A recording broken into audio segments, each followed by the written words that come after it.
Hi hello friends, இன்னைக்கு டே 3ல நம்ம வந்து 7 days சேலஞ்சில் இன்னைக்கு டே 3 வந்து பார்க்க போகிறோம். டே 3ல நம்ம என்ன யோகா பண்ண போகிறோம் அப்படின்னு சொன்னால் மூச்சு பயிற்சி பண்ண போகிறோம். இந்த மூச்சு பயிற்சி உடலுக்கு வந்து ரொம்ப நல்லது.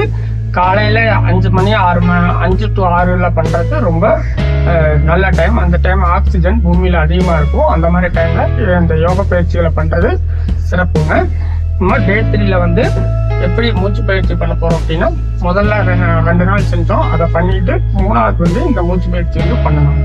மூச்சு பயிற்சி பண்றதுக்கு ஃபர்ஸ்ட் வந்து வஜ்ராசனத்துல இப்படி உட்காந்துக்கணும். இதனுடைய பொசிஷன் ஃப்ரண்ட் பொசிஷன் இப்படி இருக்கும். வஜ்ராசனம் தெரிஞ்சவங்களுக்கு ஈஸியா தெரியும், தெரியாதவங்களுக்கு பேக் பொசிஷன் வந்து காட்டுறேன். இதான் வந்து பேக் பொசிஷன். இப்படி வந்து பண்ணணும். கைகளை இப்படி வச்சுக்கோங்க. ஃபர்ஸ்ட் கைகளை வந்து இப்படி வச்சுக்கோங்க. இப்படி வச்சு இந்த இடத்துல இப்படி வச்சுக்கணும்.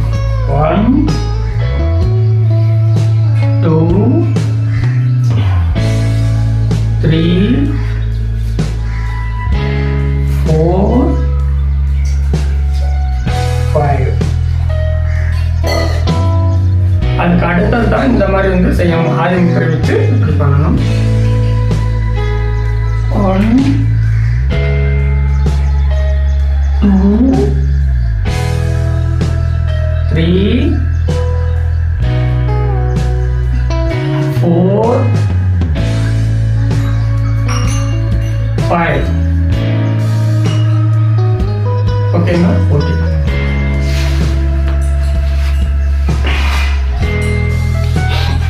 அதுக்கு அடுத்தது இடது கையை தொப்புள் மேல வச்சுக்கோங்க. வலது கையை வலது கால் மேல வச்சுட்டு இந்த நுரையீரல்ல மூச்சு போற நுரையீரல்ல கவனிக்கணும். 2 3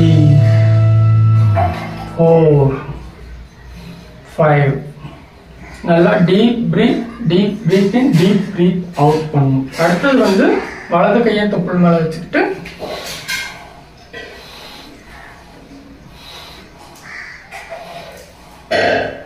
இந்த மாதிரி ஒரு 5 மூச்சு deep in deep out, deep breath in deep breath out வந்து பண்ணணும். சரிங்களா? ஓகே.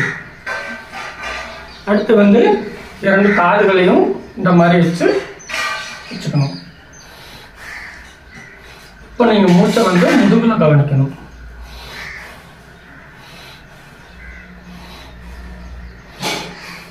இப்போ மூச்சை வந்து 5 முறை முதுகுல கவனிக்கணும். அடுத்து வந்து கையை இந்த பொசிஷன்ல வச்சுக்கணும்.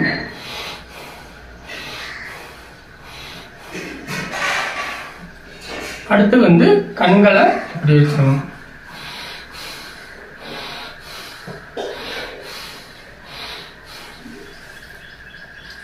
Day 3 yoga challenge complete. இது வந்து மூச்சு பயிற்சிங்க. திரும்ப திரும்ப பார்த்தீங்கன்னா என்னுடைய எப்படி பண்ணணும் அப்படிங்கிறது உங்களுக்கு தெரியும். Thanks for watching. Bye.